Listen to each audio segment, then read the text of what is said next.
Hello guys, আজকে এই ভিডিওতে আমি তোমাদের ক্লাস 7 এর অনুশীলনী 2.3 এর 1 এর এবং 2 এর এই দুই পার্টের অঙ্কগুলো নিয়ে আলোচনা করব। ঠিক আছে, তার কথা না বাড়ি চলো দেখে নাও। বলেছে যে গুণ করো। ঠিক আছে, তো কিভাবে গুণ করব?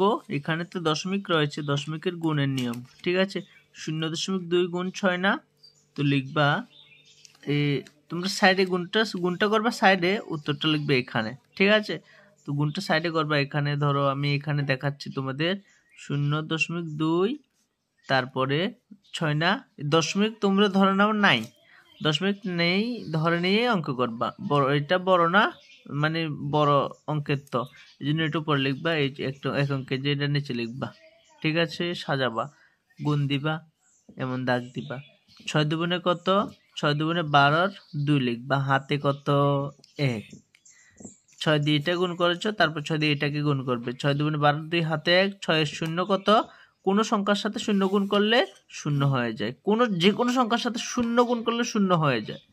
6 এর শূন্য শূন্য, শূন্য লিখবো, ও শূন্যটার সাথে হাতে একটা যোগ করবো, তো শূন্যর সাথে 1 যোগ করলে 1 হয়ে যাবে। কেমন? এবার দশমিক, দশমিকের পরে কত ঘর রয়েছে? 1 ঘর না, এই 1 ঘর এদিকে দশমিক আসবে, এক ঘর এদিকে দশমিক আসবে, এখানে হয়ে যাবে। উত্তর কত হবে? 1.2। ঠিক আছে, এবার এটা এখানে, এটা 2 অঙ্কের, এটা 1 অঙ্কের না, তো এটা উপরে লিখবো গুণ করার জন্য। এই 4.6, এখানে 8টা নিচে লিখবো।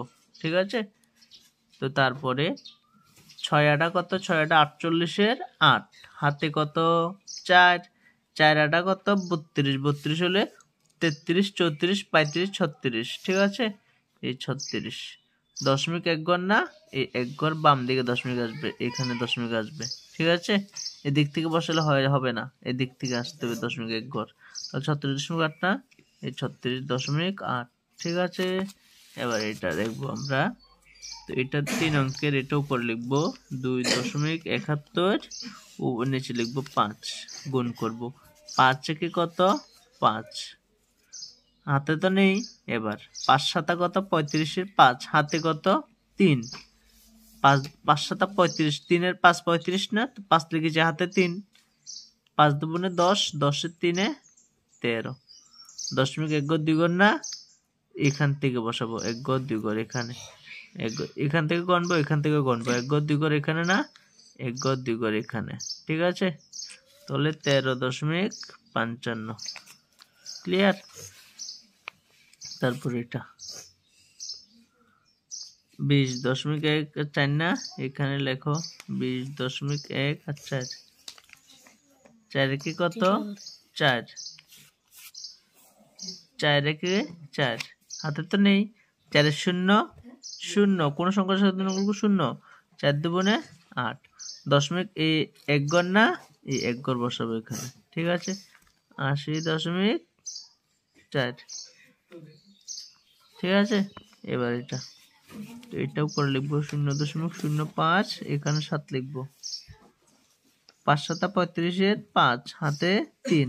7 শূন্য শূন্য, শূন্যর সাথে 3 যোগ করলে 3, হাতে তো নেই।